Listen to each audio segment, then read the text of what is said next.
Reste avant, notre prochain chroniqueur. Non, lui, il ne coupe pas dans le gras. Il nous le fait plutôt écouter. Voici la chronique d'Olivier Niquette.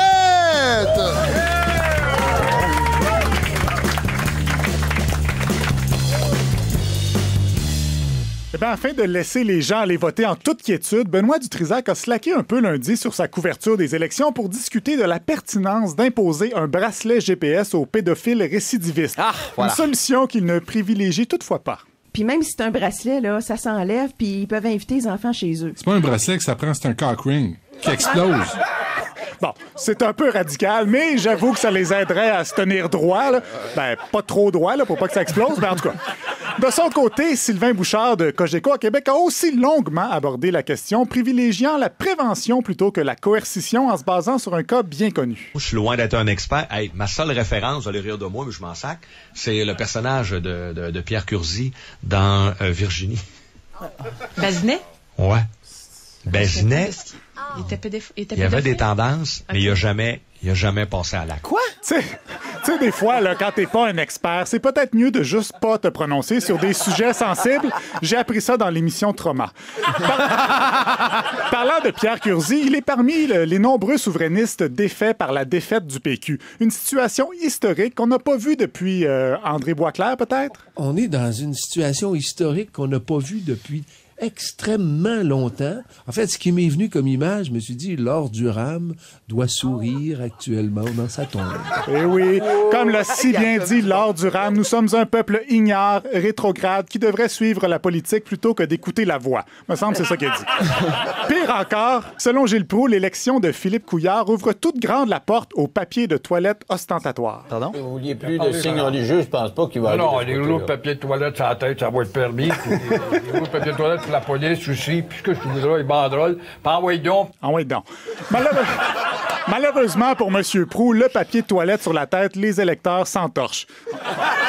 Je devrais pas parler comme ça, je sais. La campagne a connu trop d'écarts de langage. Les insultes ont fusé de toutes parts et même Jean Lapierre en a été victime sur les réseaux sociaux. Moi, j'en mets pas de bêtises et j'en accepte pas. Et c'est pour ça, à cause de l'anonymat, souvent sur les médias sociaux, dans bien des cas, là, c'est des frustrés, des malades mentaux. Oh, oui. Jean Lapierre a de la classe. Lui, il ne répond jamais à ceux qui l'insultent sur Twitter. Il les traite plutôt de malades mentaux à la radio. D'autre part, Denis Gravel de Radio X a avoué cette semaine qu'il était un souverainiste mou, dans le sens qu'il reste mou en écoutant du Paul Piché. Je suis pas un souverainiste ou un séparatiste, Jérôme, qui se promène avec un chandail des Patriotes puis qui se masturbe à Saint-Jean-Baptiste pendant que Paul Piché chante qu'il n'y a pas grand-chose dans le ciel à soir. Moi, je partage pas ton opinion sur la séparation. Quoi qu'il arrive. Non, moi, je suis Canadien. Mon pays, c'est le Canada. T'as quand même voté oui à un référendum, ce que je n'ai pas fait. En 80, ben, tu t'avais pas l'âge. Pour ça, t'aurais voté oui, d'après moi. Je pense que je l'avais. Ah ouais? Pourquoi je suis allé voter? Puis t'as voté non? J'ai voté non. Or, selon mes calculs et ceux des auditeurs de Denis, ce dernier avait 17 ans au moment du référendum. Oups! Ils ont calculé quel âge t'avais précisément. Ils ont raison. Ce qui est arrivé, c'est en plein ça. C'est que j'étais avec du monde plus vieux, puis ils sont tous allés voter, puis pas moi. C'est correct, Denis. Ça m'arrive, moi aussi, des fois, de me confondre avec quelqu'un d'autre. Et vous aussi, Jean-Philippe, des fois, vous vous prenez pour quelqu'un d'autre? Oui, constamment. D'autre part, plusieurs candidats défaits ont questionné l'influence des radios de Québec sur la campagne, ce que Joanne Marcotte de Radio X a tenu à dénoncer. Si vous pensez 2 secondes que Joanne Marcotte ou qu'un Éric Duhem ou qu'un vous ou que peu importe qui aurait pu influencer le vote d'hier, ça fait longtemps que ceux qui bloguent, qui chroniquent, qui analysent sont désillusionnés par rapport à leur pouvoir d'influence. C'était d'ailleurs le discours de la plupart des animateurs et je dois dire que j'avais rarement vu des gens assurés avec autant d'ardeur qu'ils ne servaient absolument à rien. Un beau moment de lucidité.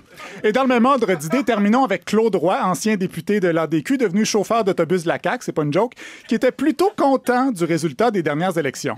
De voir le PQ s'en aller dans le cours des petits, je jouissais déjà.